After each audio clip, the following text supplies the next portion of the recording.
Welcome to the MadTech Podcast special from ExchangeWire, a weekly deep dive into a pressing industry issue. Hello, and welcome to this special edition of the MadTech Podcast. Last week, it was announced that DoubleVerify is going to be bought by Nielsen in a $2.15 billion deal.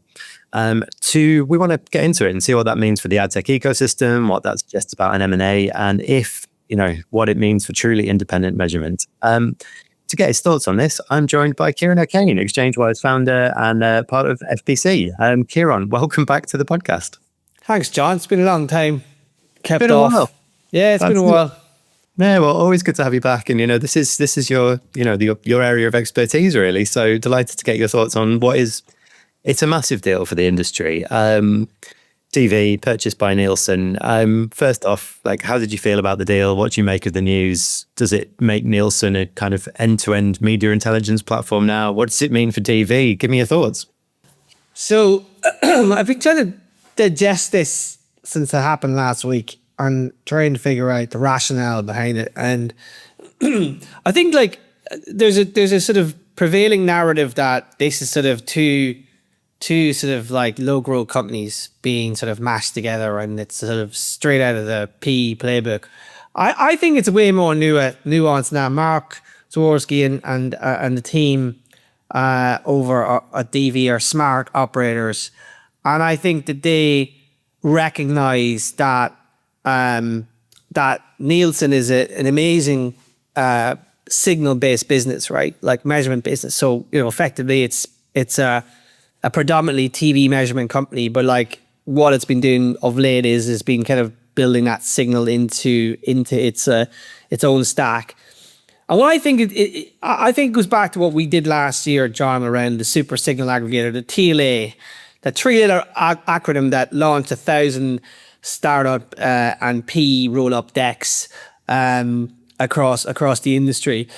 I think this is the ultimate super signal aggregator now. I think DV have the full weaponry, if you will. They have the verification signal, they have the attentional signal through their relationship with Lumen, and now they have a reach signal, so TV reach, if you will, and they have all the sort of activations with Sybids, and they have the measurement piece with Rockerbox. So they have this full stack, this full SSA stack, and now what they've probably put one of the most potent signals into that sort of framework. So what I think's happened here is, weirdly, it doesn't talk about TV meets verify. I think that's all bullshit, right? I think the super signal aggregator narrative is alive here. It's come back with a vengeance. And it's funny because we were covering last year 12 months, and this deal just happened. I think Audigen and the Experian deal was happened last summer as well, I believe. So it just brings it back into the consciousness, if you will, and I think it's a really fascinating deal. I think the reductive conversation I've seen around it, Wall Street is going, well, Wall Street doesn't know fuck all about ad tech. What they know about ad tech can be written on the back of a postage stamp. So it's an embarrassing sort of take from them. But from an ad tech point of view, I think it's really interesting. Yeah, it's a huge deal. And on the back of IAS being sold last year and going private, it's, that's two of the big measurement companies now have gone under new management and changed hands. What does this say about, independent verification for a start? Where does the industry go from here with this? So I think the neutrality stuff is nonsense. If you think about how Nielsen would be used from a global perspective, not just a US perspective, I think it's just a signal that ingests into the DV framework. Both IAS and DV were unloved stocks on the public markets. And I think that has severely hampered their ability to buy companies because the public markets look down on sort of small acquisitions or even acquisitions in general. And I think it frees them up to be much, much more progressive. I remember that Mark and Doug, they have previous with Nielsen, they've worked with Nielsen before. So I think this is sort of a good sort of union of capabilities.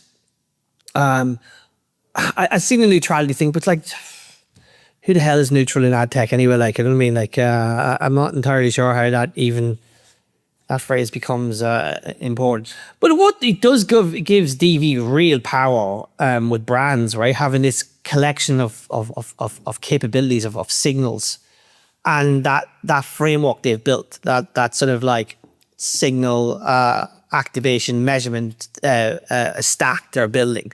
And look, John, the super signal aggregator is back. It took a little bit of a hiatus, but is back with a vengeance.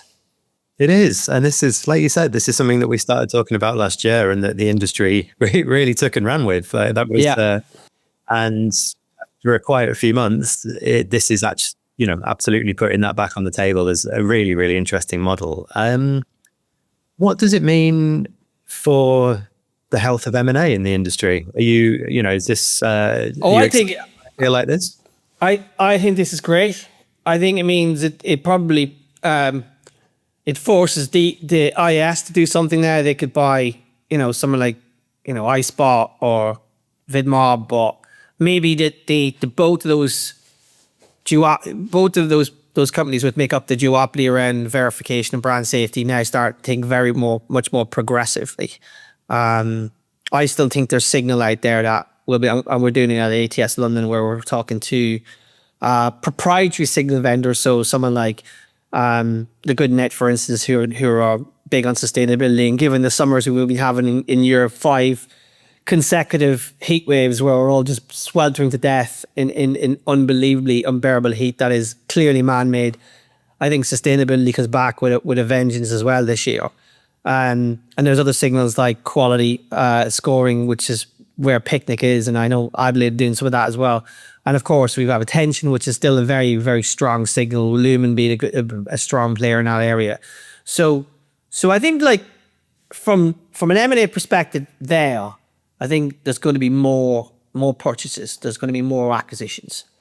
I think overall the M&A market is interesting because there's going to be a bunch of panic buying. We had LiveRamp being acquired by Publicis, and I think there's going to be some movement in the next 6 to 12 months right now. I think there'll be companies looking for, particularly ID graph companies looking for onboarding capabilities, or looking for, or sort of companies looking for a bit more than that, like to kind of emulate the LiveRamp stack, because they don't want to be sort of like, they don't want the futures to be dictated by a large holdco. So there's going to be more strategic buys happening in this next 6 to 12. So I think the M&A market is pretty buoyant and will be buoyant for long. I mean, obviously we had, the likes of Vibe, and you see these zeitgeists now sort of popping up, right? So I think SSA is one, right? Like super single aggregators and proprietary single vendors. Like I think that becomes a zeitgeist. I think the LiveRamp, the ID graph, data onboarding, that becomes the zeitgeist. And you had the CTV long tail SMB market, which TV Scientific and Vibe were part of, and both now have been acquired, one by Pinterest and the other by Walmart. That was a sort of a zeitgeist. So you're seeing these buckets of sort of like categories where there's a lot of activity, which means it leads to a healthy enough M&A market. Excellent. No, yeah, like you say, these trends get picked up on, and all of a sudden there's a bit of a feeding frenzy around a certain area. And do you think the holdcos still have moves to make as they become one-stop shops? I think the holdcos have aspirations, particularly someone like Publicis, WPP, to become like sort of almost ad techy in a way, buying more assets.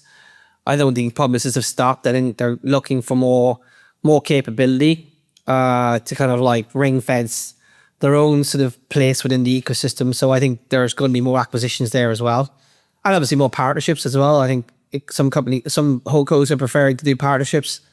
Look, there's no doubt that someone like Omnicom will try to get off LiveRamp because it's Publicis, right? Like, there's no way that's going to survive. And likewise, sort of big mid-sized agencies who are using LiveRamp have, they're going to find it difficult to hold on to customers, and that's not me being derogatory towards LiveRamp. It's just the nature of our industry. Like, so, and if your biggest competitor owns a particular ad tech company, that you're less likely to use that that company. That's just that's a standard process. So yeah.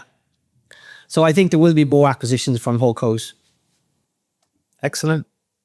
Well, it's an exciting deal. It's a big one for the industry. So I'm glad to get your take on it and the health of the industry. Ciaran, welcome back onto the show and thank you for your time.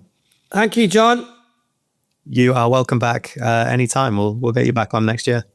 Well, hopefully there's a few more deals coming down the line. You can have me on now, you know? I hope so. I'm sure there will be. But yeah, we'll keep on banging the drum for the super signal aggregators. You can catch more about that ATS London, where you'll see Ciaran and loads more. But for now, thank you very much for listening, and thanks for your time, Ciaran.